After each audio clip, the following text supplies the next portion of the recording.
What is going on, everybody? And welcome back to episode 16 of Meet the Critters podcast. So tonight we got a fun one. We got Brian from the Lots Project on. And mostly because we both pressed the easy button. We're going to have a fun one tonight. We're back in the Backwoods, and God only knows what we are going to be talking about. So let's go ahead and bring Brian up. What's up, buddy? Yeah, so this is actually also episode 483 yes. of the Lots Project podcast, and lots to talk about. So if you're picking that up on one of my audio feeds or over on the YouTube channel, that is also what we're doing with this, because I had an interview scheduled for that Thursday night. I thought that was a live stream, and I was going to be able to piggyback off and just do my episode. Turns out it was a pre-recorded that's going to be edited, and there was no live stream. So I was kind of like caught with my pants down and couldn't. Oh, that's weird. Yeah. I can see. Wait. Hey, is he commenting in my chat? I don't know. Because it's showing up Brian, here. Are you commenting in the Lots Project chat or on the Backwoods Butcher chat? This was the first one, so I assume he's on mine. Yeah, I can see the comments from both, but okay, I see the ones with the link or my link over here. So yeah, that's on your channel. All right, but yeah, I got caught. I didn't have anything done. I didn't have anything recorded, and I couldn't really do a live interview while I was doing a live interview at the same time. So yeah, you were like, "Hey, you want to do one?" So this is going to get plopped back in the order there to keep me on track, because if I do stay on track, episode 500 is going to be on a Monday night. So we'll do like a Monday night blowout 500th episode. Maybe throw the link out there, let people come on, maybe talk about other bullshit, just see where it goes for episode 500. But that's what I got going on. But I think we're going to talk about just everything both of us have going on, and just run commentary on each other's lives, I guess. Pretty much. Both of us just have just an insane amount of stuff going on that it's like we'll always talk back and forth randomly in the chats or privately, but it's still like there's so much shit that's happening. But for sure. Yeah. No, I was just telling you before we got on how smart I realized I was building my pig enclosure when I first built it, and putting up the woven wire and flipping it upside down, because I used the multi-species wire that has the smaller squares on the bottom and the larger ones on the top. Well, the top had a red wire for the top wire, because in the brand it's something red. I forget what it is. So I switched it. Red brand. Yeah. Well, me being a dumbass now, you know that you don't use woven wire for electric, right? Oh yeah. So why would you need a coated wire on the bottom? Because I thought not coated as in it'll conduct electricity. Coated in as it'll do better against rot and stuff like that. Again, this was my first pig pasture I ever built. Probably the second time I ran woven wire. I'm gonna have to go back and edit all sorts of videos and posts and shit where I said you were smart. You should. You definitely should. I fake it till I make it. Listen, I know exactly what I am, and somehow I've made it to the point I'm at. I don't even know how I'm on episode 16 of a podcast. So anyway, now we have piglets that just are everywhere, because they're still small enough they can fit right through. They go right under the electric. My electric is just shit at the moment because they respect it too much, like the bigger ones. So there's just a whole bunch of grown-up stuff in there, and I just need to weed whack it, and just haven't yet. So I just had to chase them out of the road today. They're everywhere. Do you have any cattle panels? No, not right now. I've seen where you can use not baling twine, but wire. Yeah, and just take cattle panels and kind of rope them together into a big square, rectangle, and then just move that around until you got a better solution. Well, at the moment, they stay close enough. Like they were wandering today because I think it was like, oh, this is new. And then every time I chased them, they like came less and less out. But Dude, if I hit a pig on the road, I would definitely be stopping for that thing. I know, especially these ones. They're crazy looking. I'd just go right in the trunk and home to be cooked. Yep, pretty much. Joshua made us some. They were baby wild hog, just roasted. I told my wife about that, and she was mortified. I was like, if it makes you feel it any was better, fantastic. yeah, of course. Oh, and then the baby pork chops. Yeah, like he butchered a couple of them, and they were just like these mini pork chops, and they were absolutely fantastic. Yeah. Does that say Sean Hangy? Yeah. He's like Handy. He's my he's my buddy out in Washington. But yeah, so that's you could hook him up with scrambling, right? Oh, I actually should do that for sure. You would have fun out at Scrambling Tip Camp. I got an affiliate code if he wants to sign up for a camp as a camper. Oh, absolutely. We get $10 off their first. Sean just has his new rigged out Jeep Gladiator that he's taking on camping trips now. So, well, he could pull that right into Brian's property. He could get $10 off his first stay if he's not a member. Use my link, and we get $10 when he books that first day. And I got the perfect camp for him right there on the Key Peninsula in right outside of Seattle area. Perfect. Well, there you go, Sean. Get on it. Well, Sean, follow my Facebook page and send me a message. Yeah, for sure. Perfect. Look at that. Just building community everywhere we go. Yeah. When did you realize? At what point did you realize that? When did you realize that you put the fence in upside down? Like the pigs were getting out constantly. Did you look at it at one point and go, "Ah, shit"? No, it was the next day because I have a buddy who's local. We're not as close as we used to be, unfortunately. I wish we were somewhat. But when I first started getting into this, like I bought all my cows off him. Like he helped me out with a ton of stuff, just like knowledge-wise of like how to do shit. And he came over, and it was probably it was the second major build I did almost by myself. And if it like I had people helping, I was directing like what was going on kind of thing.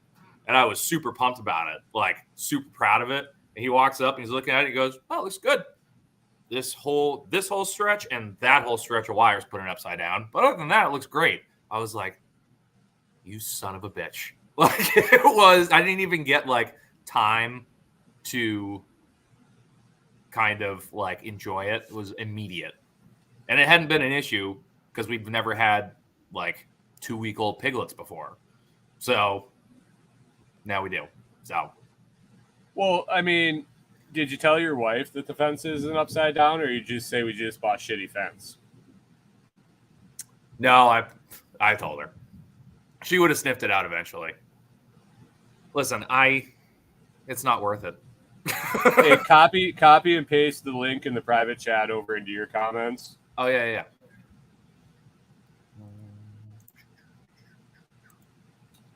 And then it would be I'll put the name of the camp he needs to check out after he signs up with that if he's not a member already. I think it's that. Hold on. But anyway, so what are your plans to do? Because you want to breed pigs and sell pigs strictly, right? Somewhat, yeah. That's definitely going to be a big or cattle. Which one? It's going to be pigs. We have one cow left at the moment, but I'm just greening him out the rest of the year and putting him in like December. We'll probably sell a half of them or something. But I'm going to be out of beef for a while, I think. So So you want to do pigs?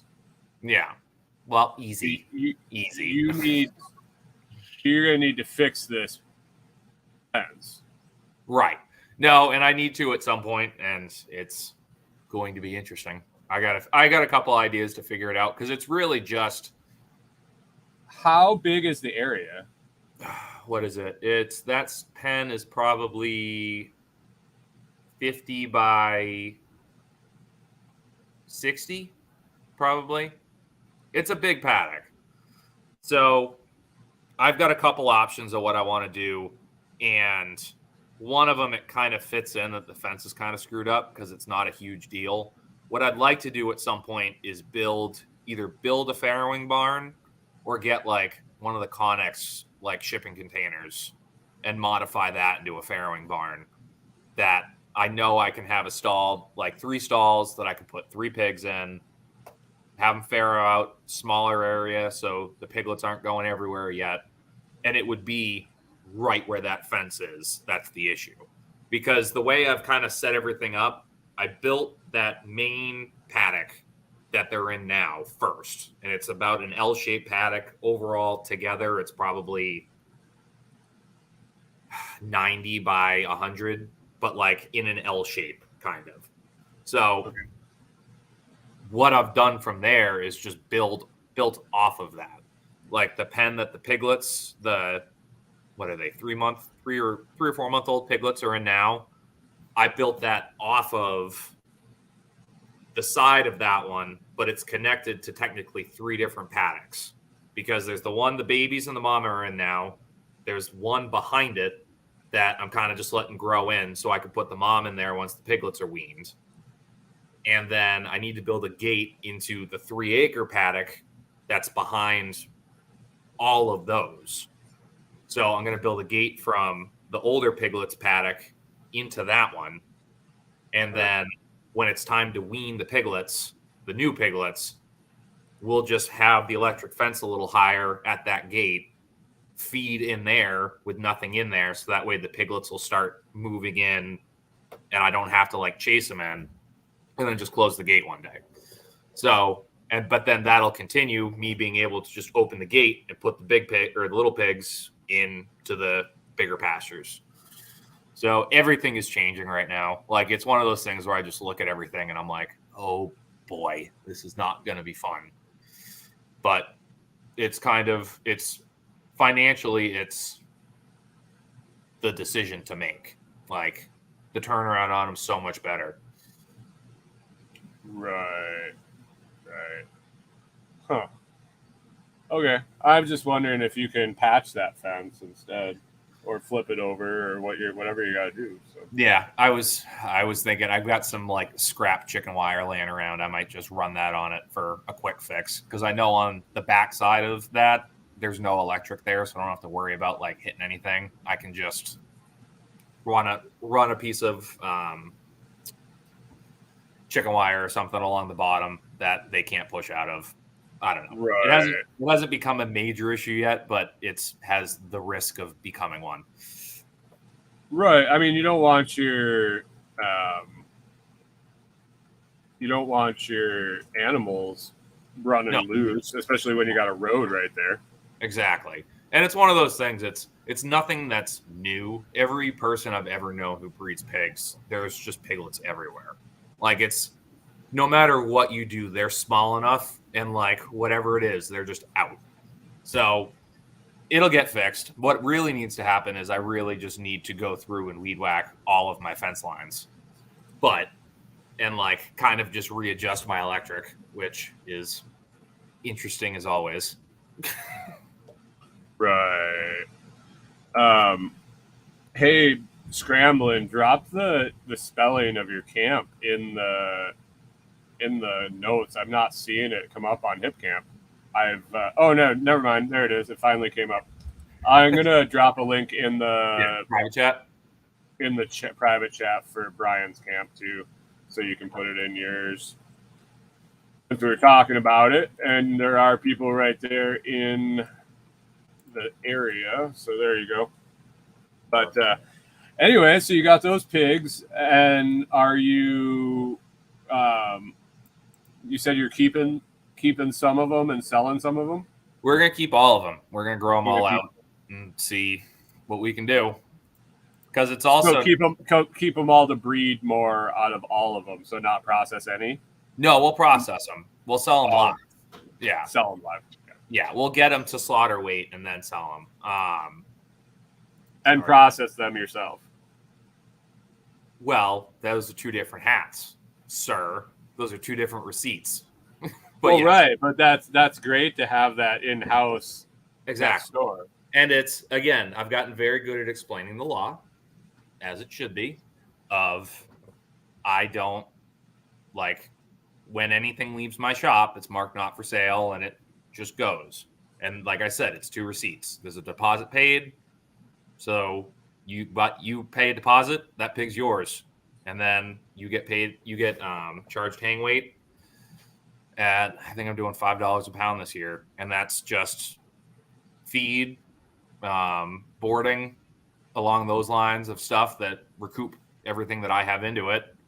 And then it goes over to the shop. And then, like I said, farmer hat, butcher hat, I process everything, and it's a completely separate receipt. So do you put the American flag tank top on when you butcher or when you farm? No, only when I'm trying to understand fucking TikTok bullshit. That's the only time I put that on in the shop. I'll be honest. Corey asked me, is that the only shirt he owns? No, but that's the only one I have left. I used to have like 4 American flag tank tops in different colors and patterns in rotation, for sure. Why does that surprise me? It shouldn't. Look at me. Yeah. No, I was the kid that, like, I mean, not even kid, up until recently.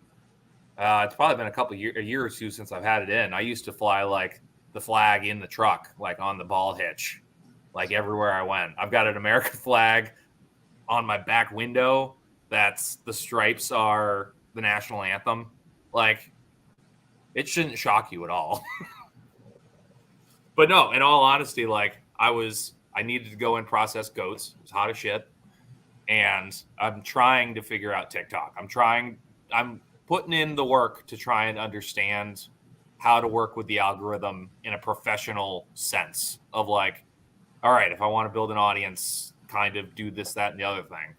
And Tom McDonald, the white, like, conservative rapper or whatever, had a song that came out called American Flag, and it's gotten huge on TikTok. And I was like, well, fuck it. Let's try it. I don't know. And it did well. I was like, all right, cool. Like, I got a ton of follows from it. I'm like, all right, well, that works. I guess I'll just keep whoring myself out on TikTok randomly for shit. I don't know. It's so weird that I'm in this game. Rachel says that Pickle Pete's been active in the Lots chat. It's not coming up on my shit, I don't think. I can see it over. I can see, like I said, I can see him over here. Oh, there's Pickle Pete. Oh, yeah. Yeah, they're all mixed in together on here. It's yeah, tough. Exactly. So, yeah, the gingerbread's over there on the. I see him. I see him over on my chat now. I pulled it up on my phone, but yeah. I still do not understand what the hell's going on there with that. What, with Brian and not showing up in my shit? Yeah, it's really weird. I haven't figured it out. I don't know what the deal is, but it's I can't even see. Well, I can see him now in your chat, but I think if I am a viewer of your live video, and he comments, I don't see it. It's weird. So I don't know. And it's got to be a YouTube thing because it's got to be a YouTube thing because it doesn't show up in StreamYard or when I'm on YouTube either. So it's both. Huh. Maybe he's just lying to all of us and he just purposely blocked you. And now he just goes into the chats just to taunt you. He can do whatever he wants. I mean, right. He's an adult. Sometimes. I just sent him rocks. Ah, so he'll be happy. I mailed him. I literally mailed him a box of rocks. I'm sure postage on that was fun. It was flat rate. Like I went to the post office. Perfect. I was like, so if I was gonna want to mail a box of rocks, what would be the best way? And she's like, oh, one of the flat rate boxes. Right. So, Oh, she's like, how many rocks do you have? Speaking of sending things, these are coming down your way. I'm just gonna send them both to you. One's for Tim and one's for good. So they're not super shiny. Jesus Christ, dude! I didn't know they were that big. Oh, dude. That's like a velociraptor claw. What am I going to do with that? Like I said, it's not for your daily driver, but if you just put a key on this, it just listen, it's a conversation starter and a weapon. What can I wear it as an earring? You probably could. And listen, could I wear it as like a charm hanging off my hat? The back of my hat. Oh, I should send one to Josh, and we can braid his mohawk. We can braid one into his mohawk. Braid it into his beard. I was thinking about maybe wearing it as a necklace. Would that make me cool? Probably. You can lie and say you was asking what it was. It's a it's a boar tusk that he made into a keychain. Yeah, so I had a customer who had. It's actually ironic. He got him from the same farm that Senor came from, my boar. So he was an Osaba Mangalitsa cross. So they didn't want the head, and I was like, "Well, I do." So when I processed the pigs, I knew I always love getting head. Every time. But I took the lower jaws out. I knew I split the skull, so I wasn't going to keep the whole thing, but I wanted the tusks. So I just skull, baby. Yeah. So I just massacrated them and got the teeth out, whitened them up. But what's crazy. So you saw how big this one is. I don't know if you can see it in there. Those big ones are Senors. So those are at an angle, but they're freaking huge. Gingerbread says you could braid it into your back hair as a butt scratcher. That must be you, not me, because I assume it's me. Oh, Philippine Nomad made it in. What's going on? What's going on, Phil? Mike.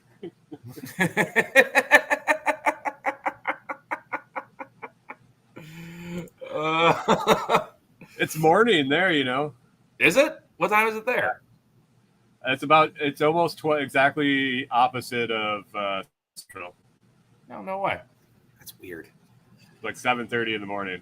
Yeah. I've never had to think about. Probably wishing he could be drinking some Food Forest Farms coffee. I'm sure he does. I've never had to think about. You were too. I do. I've never had to think about time zones at all in my life until I started podcasting. Never had. Yeah, it still screws me up to this day. I've never left the East Coast. So check this shit out.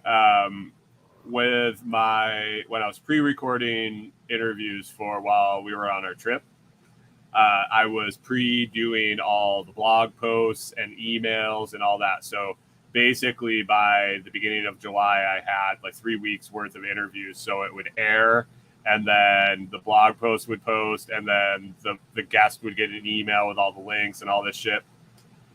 Well, I'm trying to schedule all of these things to air and then publish because I had all the files. I needed it to air on YouTube at 6, publish to the podcast feeds at 7:15. The blog post needed to publish after 7:15, and then the email had to go out after all of that. So all the links were actually live. And then when I would go to schedule my fucking blog post, it was in UTC. So I had to schedule it like at 1:30 in the morning the next day to get it to go at like 8:30 East or 8:30 Central. So I'm just like looking at it, and it's just, let's throw this monkey wrench right into the middle of trying to schedule all this shit 3 weeks in advance. Yeah. No, I remember like the first time I did Tim's show, I was like, He's like, yep. And I'm looking at the calendar. Oh, it'll be at 9. I'm like, holy shit. And I'm like, oh yeah, it's 7:00 there. Like, Oh, dude. I've been with Podmatch. I've interviewed a lot of Australians and things like that. oh, And so it gets really screwy. And that's one of the reasons I actually went to doing pre-records and lives was there's a lot of people there that are in other areas of the world, and being able to hook up with them in the middle of the day and record an episode if they can't do 6:00 Central in the evening. Right. Yeah. It's like sometimes it's like 2 a.m. Right. No, it always worked out doing like your show or Josh, because I did Josh's show like 9 times. But it worked out because he was at 6 Central, but I was at 7, and I had the kids. So it was like I could put the kids down and know they were down and like not have to worry about it. So I was an hour ahead. Do you just like drug them, or how do you make sure they're out? No, they're as much as I give hilarious outtakes and whatever happens in my home in the Two Chicks Homestead chat, because that's like that's like the family friendly one where I go to not be an asshole. I'm like, I could just be a dad in this one. This one's great. But they actually do sleep really well. Like, it's getting the 4-year-old to sleep is a nightmare.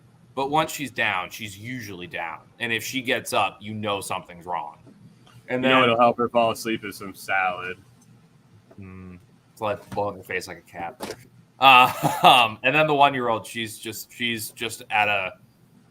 in a moment right now where she's sleeping through the night, knock on wood.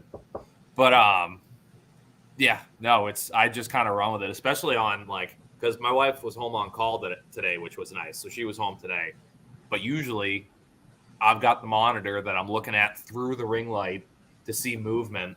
Like, and the last couple times they've woken up during the show, it's been at like the 56-minute or over an hour mark. So I just go, all right, well, it's great having everybody. Have a good time. And just jump off. Don't pull that bullshit with me. Listen, I don't even have your kids can sit there and scream for all I care. I know. My wife because my wife has the monitor because she's home, and she goes, all right, go have fun talking to one of your boyfriends. It's like, I will. You're not bringing those little carpet angels to SRF, right? But no, I'm not bringing the kids to SRF. That's and I'm very excited about it because we haven't had a vacation in 5 years since we had. Are you tenting? Huh? Yeah, we're gonna 10. So are you gonna come to Tim? Are you gonna come to Tim's on Thursday and work with us? I want to. I don't know if I am, just because my wife, with what time she has off, it might just be a get in and get out kind of like we'll come in, like because I think I'm missing the slaughter of the pigs for the for like the demonstration. Is that all set up? I have no idea. We need to kind of take a deep dive into that one a little bit. Yeah, I don't know. I don't know what's going on with that. Yeah, I have no idea. So we kind of need to figure that out. I think we should probably figure it out within this week because I know me and Josh are going on Nicole's show next week. And I'm sure she's probably expecting somewhat of a plan.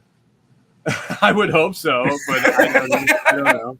I don't know either. So I just happened to be the one sitting in Tennessee that was talking to both of you, so that's why I was involved, and I gotta let somebody else take care of that because I got other shit to worry about. I know, and we're kind of in the same boat. We're trying to figure it all out, and then Josh has been melting, so he hasn't been in much contact. But we'll get it figured out. I don't think it'll be a problem. I think Micah is good. Micah's a great contact. He found pigs. I know we have pigs for it. Just what we're doing with said pigs, I'm not sure yet. Are you going to bring a piglet with you? Probably not, because at that point they'll be math hard, like 4 months old, 3 months old, and I don't want to drive 19 hours with a piglet. I didn't want to drive 19 hours with my kids. That's why they're home. Do you think I'm going to bring livestock with me? I mean, they probably smell better. You're not wrong. Most of the time, they smell the same. But what's the next big thing coming up for the butcher shop? Like what I'm adding, or just what's coming up? I don't think if you're not growing, you're going backwards. So what? No, I know. No, we're staying pretty. We're kind of plateaued at the moment. Just trying to. Well, we kind of went back this week. I had a customer back out. It was too soon to get somebody else in. It kind of just screwed up the whole feng shui of it. So these last 2 weeks have been. I think it'd be better for the feng shui if the keg went over here. Here. That got me a little bit. You don't feng shui a schedule. No, I know. But so we had a light week, but which also kind of worked out because we kind of got some like doctor's appointments and stuff fixed. And like there was time to do that because I could be inside with the kids or do whatever. And then just some like good family time because these next couple like months are going to be hell because I'm going down to where it's like I'm trying to have at least one beef and at least one pig, if not more, a week until October. Then it's going to be mostly pigs. I think I have 2 beef scheduled for October. What's nice is I have a regular customer that I know is going to bring me at least 2 to 3 beef a month. So how long does it take you to do a beef? It takes me from bullet to cooler is probably about 2 hours by myself. What the fuck do you do for the other 49 hours of the week? Farm stuff and kids, man. That's it. You just work 2 hours a week. That's pretty cool. Well, no. So to get it from dead to in the walk-in is like 2 hours. Then it's got to hang for a week. Then I can get, depending on the size, if it's under 600-pound hang weight, I'll get it done and packaged in 8 hours, close to. Yeah. So for a beef, but pigs, that's why So you're looking at 1 work day per beef if it's 600 pounds or less. Yeah. And just then broken into 2 spots. Huh? Just broken into 2 different days, a 2-hour day. And then usually what I also do is grind on a 3rd day because it's usually between 200 and 400 pounds of burger. I've already just loaded all my freezers full of not frozen cuts. And also when it comes to cleaning, if I do a cut day, I can walk in I usually walk in the shop around 9 a.m., cut, and then dude, you listen to my show at 6. I know. My wife also gets to sleep in a little bit because I know she's dealing with the kids for the rest of the day. Oh, aren't you sweet? I am. I'm a very sweet person. But like there are days where I'm like, you get up at 6:30 with me because I'm out to the shop. Like there are days where I know if I have big beef, it's like I'm starting early, or if it's going to be. Now wait a second. You said you hide on the porch when my show's on. Yeah, I didn't say it was every day. Yeah, and then grind takes another like 4 hours from 3 to 4, depending on how much and what's going on.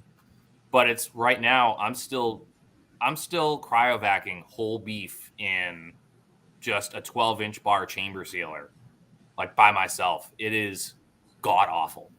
Like I wish I had the money for a second one because it would literally boost my like productivity by double. Would you need 4 hands?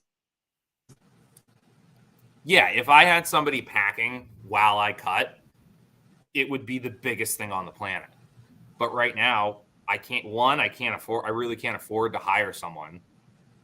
But it's that weird limbo spot of I can't afford to hire someone, but I also can't afford to not hire someone. Like I can do it all myself, but I'm also spending way more time than I need to. But if I could literally have someone just on the cryovac, that I could toss half-filled trays to the entire time I'm cutting, it would be a complete game changer. Because it just That's would. what I did for Josh. Yeah, no, it's huge. Like, it's one of those things where we always give the Packers shit, but you are the most important person there because that means I don't have to pack it. Like, well, I mean, packing is my deal, man. But no, it's like depending on the size of the beef, it's 12 to 14 hours by myself. And again, that's me completely solo, bullet to freezer. So it's not awful, but it's not fantastic. Like when I worked at the USDA plant, there would be 3 of us. But again, there's 3 of us just cutting. Somebody else is packing. We'd do 3 to 4 whole beef a day. But again, there's 3 of us. We all broke ourselves down into different sections. We each had our own cuts that we would take. We all had a rhythm. With me, it's just me. And I've got my rhythm down now to where I know exactly what I need to do, when I need to do it, how we need to do it for my setup. So we're getting there. I'm at the first point now where I'm like, I'm very confident on how I do my job and how I get it done. So, yeah. Gingerbread said, do we have a date for Tim's? Yeah, it's going to be Thursday the 12th, I believe. Yeah. Let me make sure. No, I really want Thursday the 12th of October. If I could like give it up, like if my wife could take more time off and I could head down earlier, I would love to go down and help. Well, if you could cut 2 beef in 8 hours, your wife could take an extra day off, and then you could come for Tim's thing. Right. So why don't you try to do that? I'll do my best. Get like 2 knives or something, dude. Like just do it faster.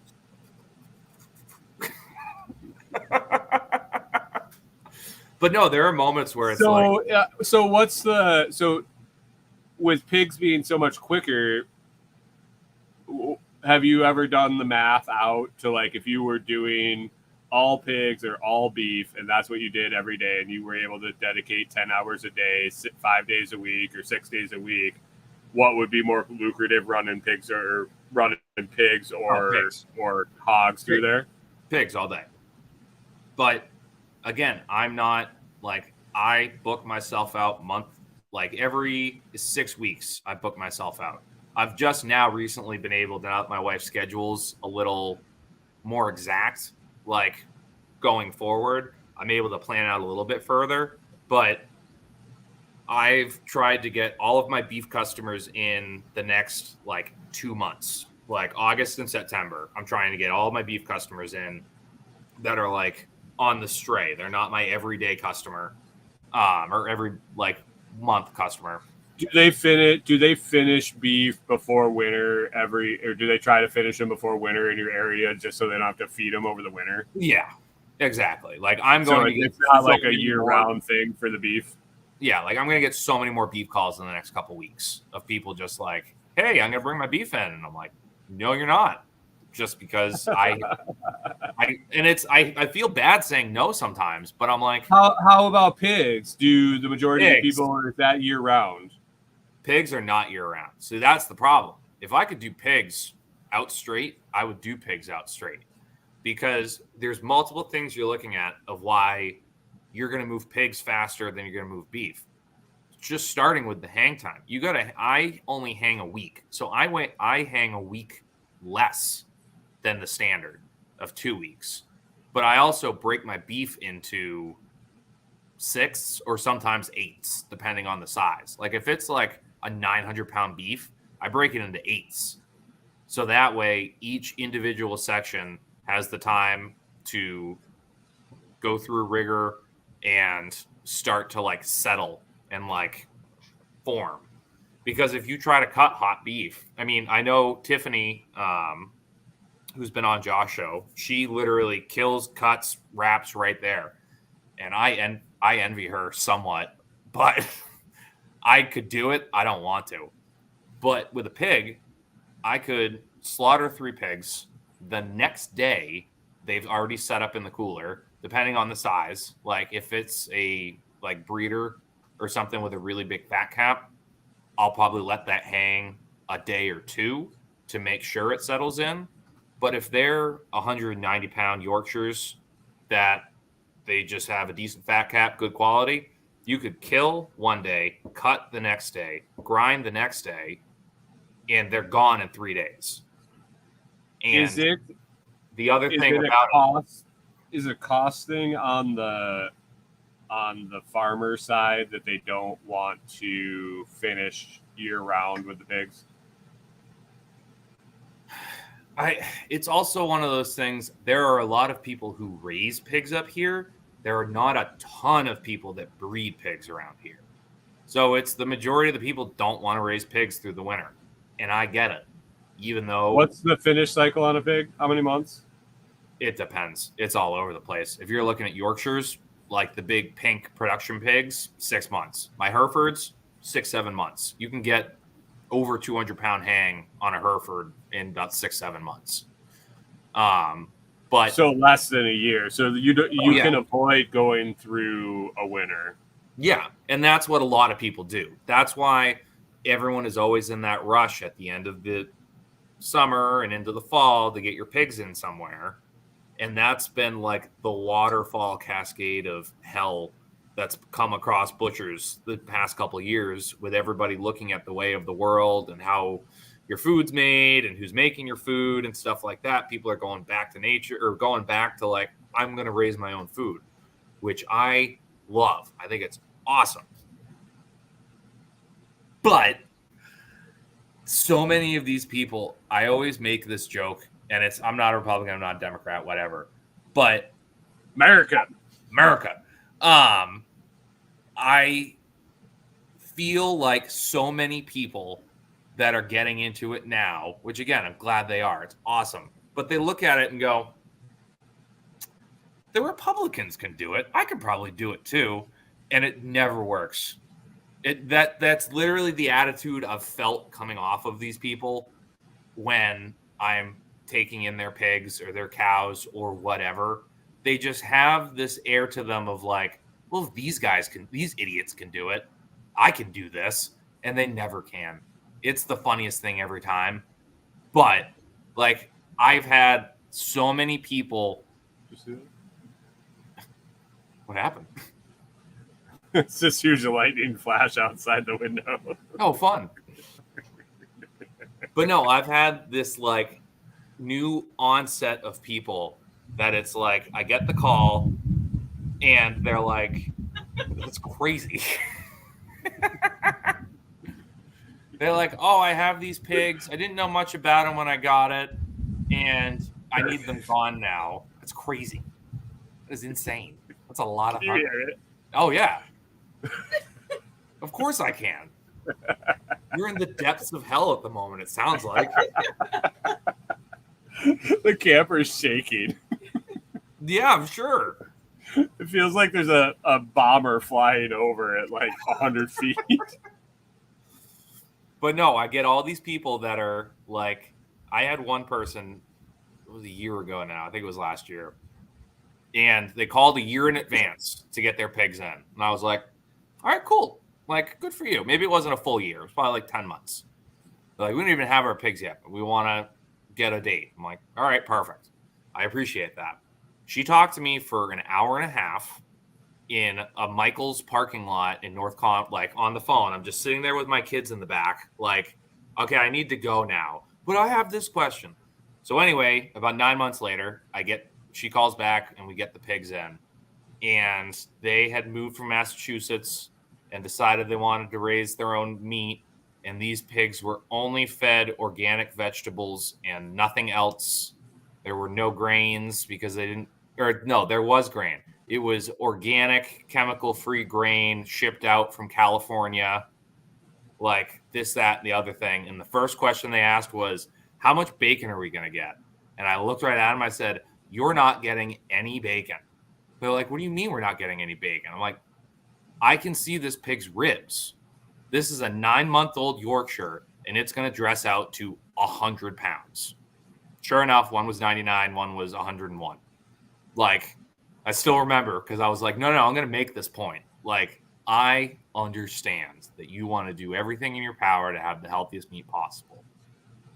But you also need to feed these things because they're not humans. Like, they do need some type of fiber and calories and everything else that a person needs. Like, or else they're just going to be skinny and there's going to be no fat. So, I like fat. Of course. Like, and I know there are so many people. Oh, what's James saying down here? Huh? I resemble that Kyle and I have to process my birds myself, and I have no real idea what I am doing because the butchers are too busy. Yeah, and most of us don't do birds. Dude, okay, so here's a story about some fat for you, some pork fat. So, I don't know about you. Like, I grew up in the 80s and 90s, and it was like, get the leanest pork and the leanest beef, and don't pay for fat at the grocery store and all this. That was still pretty solid when I was growing up too. Well, yeah, and I mean it was for good reason. The fat was horrible on those meat and on that meat. So when we moved to the farm and we found our neighbor was a pastured pork, raised pastured pork, some of the best. It's still the best pastured pork I've ever had. Did you freeze or did I freeze? Nope, you didn't freeze. Oh, anyway, so we'd get this pastured pork, and the fat rind and the fat cap and the fat in it was just unbelievably. It was thick and it was huge, and so we would cook it. And when you would taste it, we used to fight over who got the fattier pork chop. Oh, this stuff was so good, and it's like we would go to the grocery store and look at the fat on those, and we're like, that's gross. And then we'd go home and pick the fattest pork chop that we could find with that huge rim on it. And when you would eat that fat, it would just melt. Like the difference between the fat was unreal.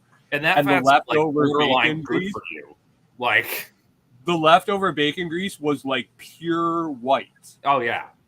It wasn't gross and dirty and brown or anything like that. It was pure white when it solidified. No, that's huge because it's like I had a couple buddies that split a pig last year, and they met in culinary school. Where did they find her? But no, so they split one. And yeah, they did. Eiffel Tower or Nuts to Nuts. Nuts to Nuts, always. But so I'm not gonna say it again. Anyway, they split a pig.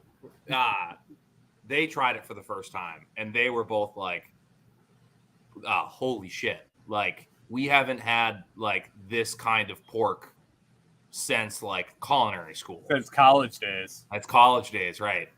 We haven't been porking like this since the college days. Mm-hmm. But no, so like that did mean a lot though, that they were like, no, you can taste the flavors. Like you can taste like the fat is sweet. It's not bitter. Like it's just good quality fat. Cause it's like, I also render lard out of everything that's left. Cause I need to figure out where I'm getting my fat this year for deer season. But like usually I'll put a bunch of it into the freezer for deer. And then I'll also render out a bunch because we have like a shit ton of lard just canned and ready to go, like jarred and ready to go. What do you do with it? Melt it down and rub it all over yourself? I do. If I like, sometimes the kids drop stuff under like different cabinets and everything. And the only way for me to get under there is to cover myself in pork lard and start from across the room and just slide under it. You should fill a bathtub with melted pork lard and no, do a photo shoot. No, you shouldn't. Oh, well, listen, if Josh ever comes back online, I'm sure we can reconnect with whatever that Allie, yeah. Go on to Allie would do a lard bath. I'm sure she would. It's good for your skin. Yeah. lube the swing. I saw that. I did rub some on the bottom of one of those saucer slides last winter. It worked pretty well. Oh, now he froze. Was it Chevy Chase is the with the sealer for the cereal? Right. Yeah. Oh man, I know. Uh, Every year, I might do it this year now that I don't have to feed out super far. There's like a laneway in the middle of my paddocks, and I've always wanted to like just plow down the middle of it, and because it's at a decent little incline, and just build a sledding hill down there. But the risk of one side slamming into a woven wire fence and on the other side slamming into an electric fence, I've just never really done it. we used to sled down this hill at a cemetery right into a chain link fence. Like there was no way we were going to stop before it, and we would just do it anyway. Yeah. Yeah, my wife might have a problem with launching our kids in the electric fence, though. Just turn it off. I also kind of want to see him hit the electric fence. It's kind of funny. Do you make your kids touch it? No, but my oldest has, and it's been like it was actually one of the funniest moments of our lives. It was so funny. We were Did she pee herself? No, we were boarding one of my buddy or a goat. One of my buddy's goats that had 2 kids, and he didn't have a setup, like a good setup for it. So I was like, just bring him over here. We got the corral. We'll put him in there. And the fence is upside down, but don't worry about it. Well, that's a different one. So we were in the winter paddock for the cows because we had turkeys in there, and my youngest was 2. And I've got so many paddocks, so many. But it's like old Kyle Peralt had a farm. E-I-E-I-O. Literally, that's had what it the is. pigs in the turkey pasture, and the pigs in the cow pasture, and the kids touching the fence. So anyway, the corral is connected to the winter paddock. So there's a gate between it, and my daughter was at the gate. Well, I was probably 10 steps away, and she was playing with the baby goats through the gate, and she started to back up into the electric fence, and it caught her ankle. And instead of going forward, she just went full starfish and just arms out fell back into the rest of the electric fence. She somehow touched every one, like every line she touched. And I just literally ran over and just winged her off of it. And for probably about a year, every time. Huh? It's not gonna kill her. No, I know, but she was screaming. I was like, "Oh God, my baby!" But every time for like a year, she'd walk past that fence, and every single person that walked past that fence, she'd go, "That fence hurts. Don't touch it." It's like, all right, cool, desired result. All right. Now just all you have to tell her is penises are the same thing. Mm-hmm. Yeah. Well, never of course, touch one of them. They'll hurt you. Yeah. Well, of course, like with what I do, I'm pretty literal about life. My wife's an ICU nurse, so like our kids know all like the actual words for stuff. They don't say PP or any of that. So we were at the grain store today, and somebody brought a dog in, and she just goes, "Dad, did you see that dog's penis?" Like said it like it was like, this is the craziest thing I've ever seen. And I'm like, yes, Leah, I did see that dog's penis. She goes, that dog's penis is huge. I was like, awesome, fantastic. I mean, I can't say that I haven't said that same thing about like horses and donkeys when I was in Texas. Of course. But it's a tiny, adorable little 4-year-old in a pink dress with hearts on it. Luckily, it was the grain store because we're basically celebrities in there. Like every time we go in now, like they get to run around the entire grain store. There's a 90% chance one of the 3 people who works there is going to give them snacks. Like they're more famous than I am there. But it is what it is. I love it. Because again, everyone knows them. Like everyone at the Ace Hardware in town knows them. Most of the cashiers at the grocery store know them. Like everyone at Tractor Supply knows them. Like, so, but it's also one of those things I never have to worry about it. Because if somebody sees them without me or my wife, they're going to be like, that's not right. Because it's also, my kids are friggin' Amazonian. Like my 1.5-year-old is already in like close to 4T clothes.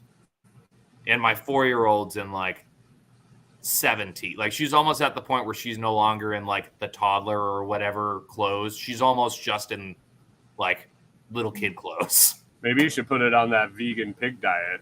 No, definitely not. These kids are savages. The youngest literally just takes whatever she can, puts both hands on it, and just shoves it all in her face. Just eats everything. They're tanks. They told us, because they do all the genetic testing and stuff, or not the genetic testing, but like they can track how tall everyone's going to be or whatever. I don't know, all the percentages.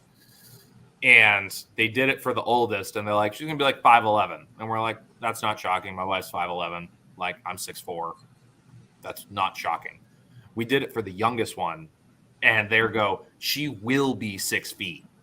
We don't know anything after that. She will be 6 foot tall. So, how old is she?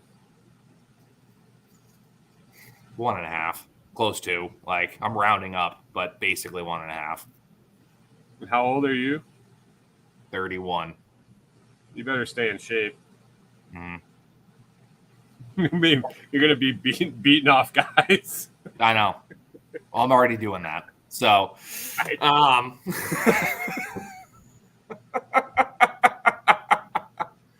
no, I told Nicole that once we get like to a point where we're not worried about money, once they start, or like once they're a little bit older and things start to take off, I just want to have just some like retired milkers in the back pasture right around when they're like 15, 16.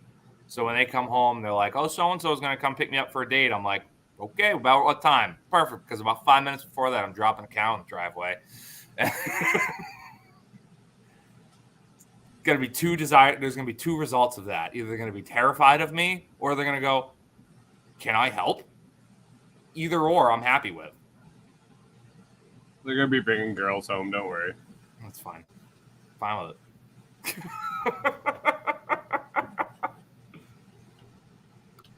All right, we're coming up on an hour here. Where can everyone find you?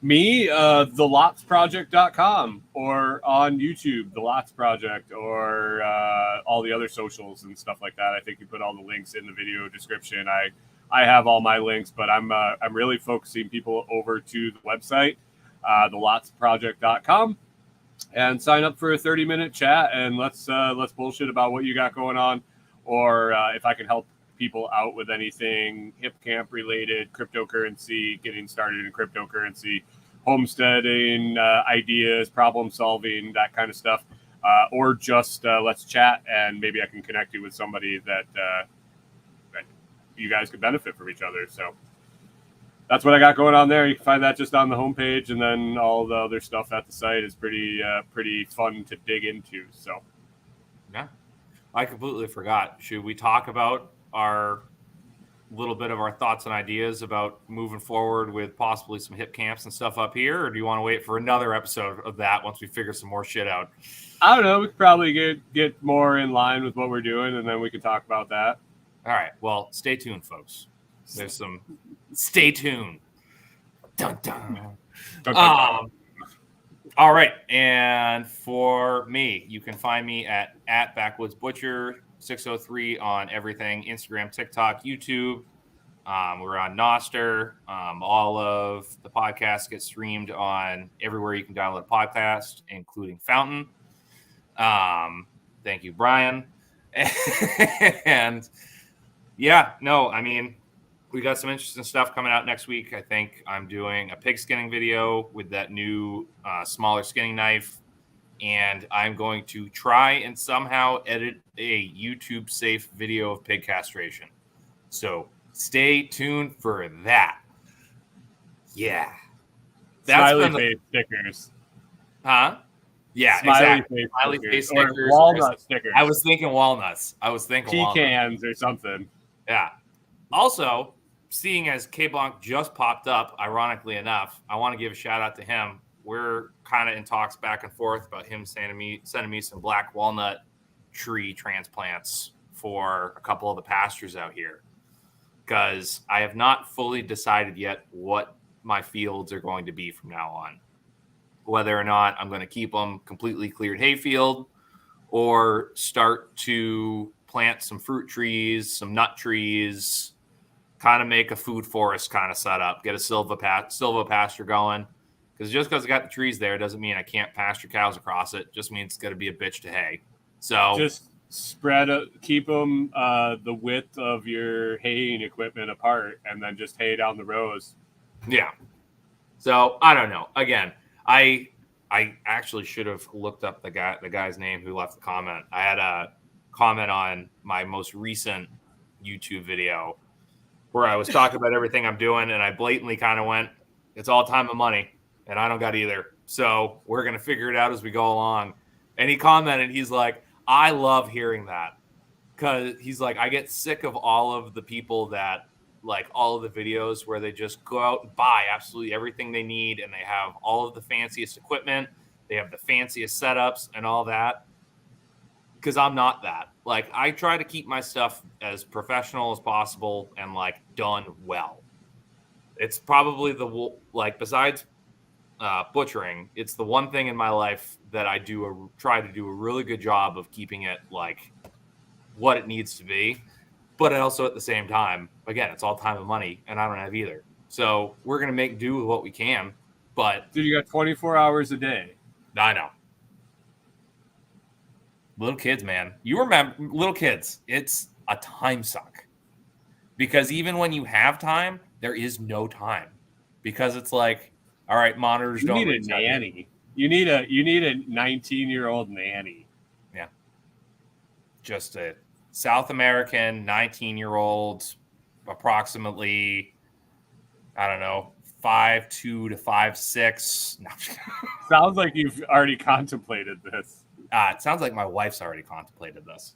Oh, so, wow. Maybe she just needed the kids. That's the only thing she needed you for was the kids. Why do you think that littlest pig's name was Carmen? That's always the joke name. Hi, Carmen. All right, folks. I appreciate everybody coming in. I appreciate Brian coming on. I'm glad we could get this podcast figured out for the two of us. Brian, you got anything left you want to say? Nope. You're done. All right, folks. Thank you all for watching.